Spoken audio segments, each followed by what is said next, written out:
Assalamualaikum warahmatullahi wabarakatuh. Perkenalkan, nama saya Faris Ziva Fakriza dengan NIM 2415244040. Di sini saya akan menjelaskan tentang simple web server yang saya buat untuk memenuhi tugas sistem operasi praktikum.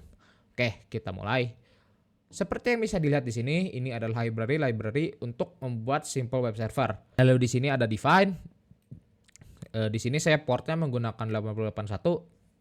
Lalu saya set max client itu 5. Lalu buffer size itu 1024. Oke, kita lanjut. Di sini ada variabel global yang sangat penting atau ya bisa dibilang sangat penting.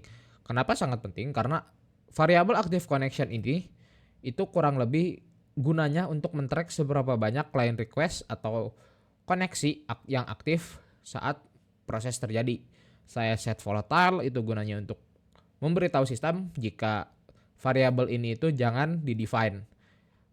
Karena variabel active connection-nya itu akan berubah-ubah oleh signal handler.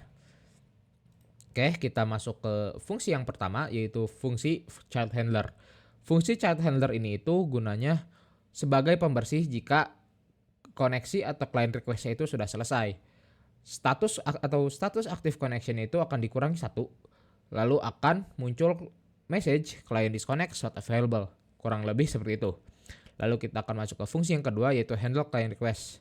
Seperti namanya, fungsi ini itu untuk menangani permintaan klien, di mana ketika dia dipanggil, dia akan membaca requestnya lalu akan di sleep 10 detik. Mengapa 10 detik? Karena saya mensimulasikan 10 detik itu sebagai proses yang sedang terjadi. Lalu ketika sleep 10 detik itu akan muncul message seperti ini. Lalu akan di write di client socket. Lalu ditutup client socketnya lalu exit. Oke, kita masuk ke fungsi utamanya.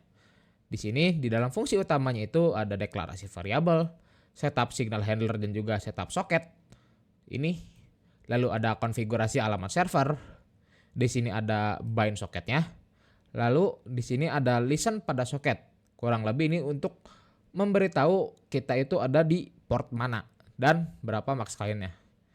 Oke, kita akan masuk ke loop utama atau proses utama dari codingan simple web server yang saya buat ini. Oke, kita mulai.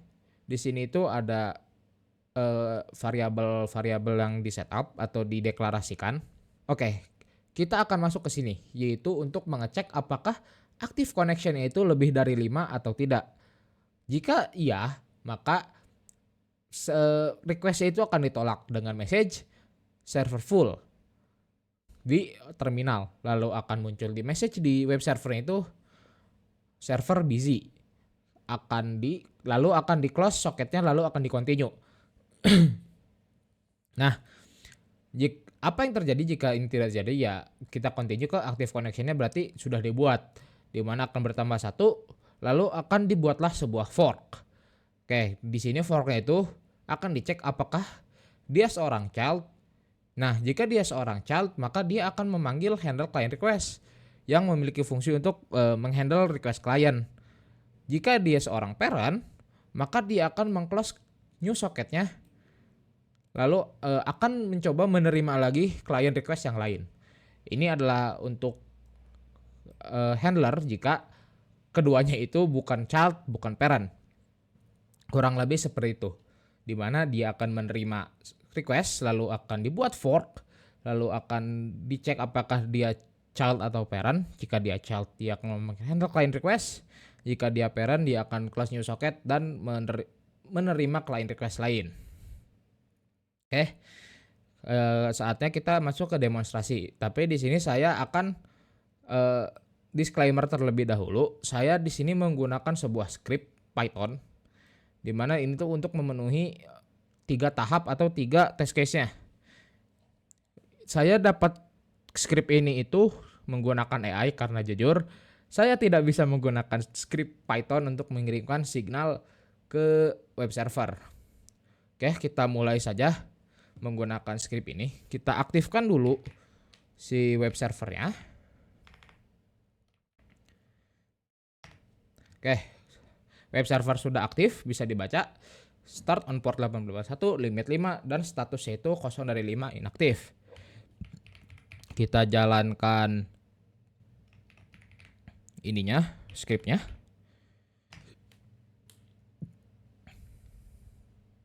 Oh maaf, saya ada typo.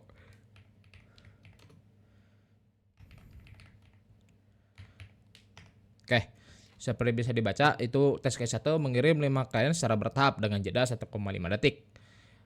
Oke, seperti yang bisa dilihat, klien 5 klien sudah dikirim atau 5 klien request. Dan di sini sudah terbaca status aktif. Oke, pertama itu di accept dulu dan terjadilah fork pada PID 1250. Di sini akan ada muncul status aktifnya bertambah 1, lalu di sini diproses dan seterusnya hingga 5 klien di request dengan sleep masing-masing 10 detik. Nah, saat itu bisa dilihat di sini. Di sini adalah mengirim klien ke-6 ketika kelima klien sebelumnya itu belum selesai. Bisa dilihat kalau misalkan server full 5/5 rejected. Berarti server atau klien requestnya itu ditolak. Oke. Yang ketiga, di situ akan dikirim ketika salah satu klien requestnya itu selesai atau mengirimkan klien request lain ketika klien request sebelumnya itu ada yang sudah selesai. Bisa dibaca di sini. Worker pada 12 atau PID 1250 sudah selesai. Exit, client disconnect, slot available. Worker atau PID 1251 selesai, exiting, client disconnect, slot available. Lalu di sini dikirimkan lagi client requestnya. Bisa dilihat accepted pada PID 1256 sehingga server status update 4/5 karena awalnya 5 dikurangi 3 jadi 4 bertambah 1 jadi awalnya 5 berkurang 2 jadi 3 lalu dikirim 1 akan menjadi 4 yang aktif. Mungkin di sini itu kurang terlihat. Saya akan memberikan contoh di webnya secara langsung. Ini kita localhost. Ini kita coba copy. Kita enter. Kita enter. Kita enter. Oke, bisa dilihat kalau ini tuh sudah 5. Kita akan mengirimkan yang ke-6. Oh, sepertinya saya kurang cepat. Kita coba lagi sampai server busy. Nah, muncul juga akhirnya. Bisa dilihat kalau misalkan jika si localhostnya atau max kliennya itu sudah mencapai 5, itu akan muncul server busy. Bisa kita lihat di sini. Nah, ini dia. Kita kan sudah mengirimkan tadi banyak sekali client request. Ini sudah bisa masuk. Tapi di sini ketika kita mengirimkan yang saat max klien penuh itu akan rejected. Oke, maaf karena dipotong. Ini adalah contoh dari ketika prosesnya itu sudah 10 detik. Bisa dibaca di sini ada localhost 8081 dan di sini adalah message yang dikirim di web server ya sesuai dengan ini, sesuai dengan yang dituliskan di handle client request seperti ini. Terima kasih. Oke, kurang lebih sekian demonstrasi dan penjelasan dari saya. Kurang lebihnya mohon maaf. Billahi taufiq wal hidayah. Wassalamualaikum warahmatullahi wabarakatuh.